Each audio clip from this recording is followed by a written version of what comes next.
കണ്ടില്ല, ഞാൻ കാണാൻ ഗംഭീരമാണ്. അതിന്റെ എന്താ അഴിഞ്ഞാട്ടം എന്ന് വെച്ചാൽ അറുമതിച്ച് കളഞ്ഞു. അതായത് കഥയുണ്ടോയെന്ന് വെച്ചാൽ പ്രത്യേകിച്ച് കഥയൊന്നുമില്ല, പക്ഷേ ഉഗ്രം പ്രസന്റേഷൻ ഇങ്ങനെ വേണം. ഇപ്പം നമ്മൾ ഈ മാസ് പടം ബെഡേ മീയാൻ ചോട്ടേ മീയാൻ അതൊക്കെ പക്ക വേസ്റ്റ്. കാരണം ഹിന്ദിക്കാരൊക്കെ കണ്ടുപിടിക്കണം മലയാളി സംവിധായകരെ. കാരണം നല്ല ഒന്നാന്തരം റെഫറൻസ് ആയി പടം. അടിപൊളി പടം, നല്ല പടം, നല്ല ആവേശത്തിൽ സൂപ്പർ പടം, കിടുക്കച്ച്, എല്ലാവരും ഇഷ്ടപ്പെട്ടു. അടിപൊളി പടം, നല്ല എൻജോയ്. രണ്ടാമത്തെ തവണ കണ്ടിട്ട് വരുന്നത് എല്ലാവരും അടിപൊളി. ചുമ്മാ സെലിബ്രേറ്റ് കണ്ടിട്ട് വരല്ലേ, എൻജോയ് ചെയ്യാൻ വന്നാ. രണ്ടാമത് അടിപൊളി പടം, സൂപ്പറായിരുന്നു. ഒരുപാട് ഇഷ്ടപ്പെട്ടു. പാപ്പ പൊളിയായിരുന്നു. ഒന്നും പറയാനില്ല. എനിക്ക് മെയിനായിട്ടും ഫൈറ്റ് ഇഷ്ടപ്പെട്ടു. ഞാൻ ഫൈറ്റിന്റെ ഒരാളാണ്. അല്ല, പുള്ളിയുടെ ക്യാരക്ടർ വെച്ചിട്ട് പൊളിയായിരുന്നു. ഇല്ല, പുള്ളിയെ കൊണ്ട് മാത്രമേ.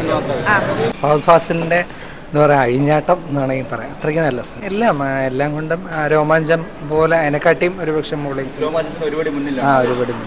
ഇല്ല, അമ്പാൻ ഒരു രക്ഷയില്ല. മറ്റേ അതെ രോമാഞ്ചത്തിലെ പോലെ. പിന്നെ മറ്റേ കൂടെയുള്ള 3 പയ്യന്മാരും എല്ലാവരും അടിപൊളിയാണ്. നല്ല മൂവിയായിരുന്നു. ഫാസിന് കുറേ നാൾക്ക് ശേഷം വന്നൊരു മൂവിയായിരുന്നു. അപ്പോൾ അതുകൊണ്ട് തന്നെ നല്ല പെർഫോമൻസ് ഒക്കെ ആയിരുന്നു. ആൻഡ് ആ 3 പിള്ളേരാണെങ്കിൽ അഭിനയിച്ചൊരു നല്ല കാസ്റ്റ് ആയിരുന്നു. ആൻഡ് സ്റ്റോറിയാണ്. എനിക്കറിയായിരുന്നു. കാരണം ഇൻസ്റ്റഗ്രാമിലും റീൽസിലൊക്കെ കുറേ ആയിട്ടുണ്ടായിരുന്നു. അപ്പോൾ എല്ലാവരും നല്ല അഭിനയമായിരുന്നു. നല്ല കാസ്റ്റിംഗ് ആണ്. ഡയറക്ഷൻ കൊള്ളായിരുന്നു. ബ്രില്യൻ്റ് ആയിട്ടുള്ളൊരു മൂവിയായിരുന്നു. രോമാഞ്ചം കണ്ടായിരുന്നു. അതായിട്ട് പറയാൻ പറ്റും. രണ്ടും ഡിഫറെൻറ്റ് ജോൺറേസ് ആണ്.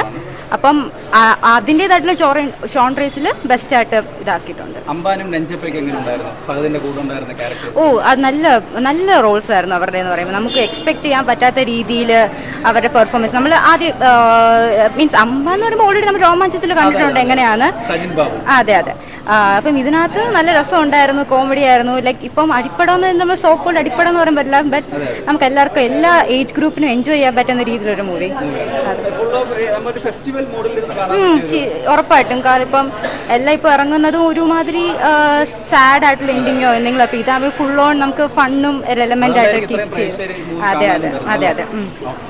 നൈസ് മൂവിയായിരുന്നു. നന്നായിരുന്നു. ഫൈറ്റ് സീൻസ് ഒക്കെ നന്നായിട്ട് ഇഷ്ടപ്പെട്ടു. പിന്നെ ഫഹദിന്റെ ആക്ടിങ്ങും എല്ലാം പൊളിയായിരുന്നു. എല്ലാം നല്ല പൊളിയായിരുന്നു. നല്ല സിനിമയായിരുന്നു. പിന്നെ ചിരിക്കാനുണ്ടായിരുന്നു. പിന്നെ കൊച്ചു പിള്ളേർക്കാണ് കൂടുതൽ, നമ്മളെ പോലെ ഉള്ളവർക്ക് കണ്ടോണ്ടിരിക്കുക. നല്ല അടിപൊളി എന്റർടൈൻമെന്റ്, ഫുൾ എന്റർടൈൻമെന്റ് ആണ്. തുടക്കം മുതൽ അവസാനം വരെ ഫുൾ ത്രില്ല്. എൻജോയ് നല്ല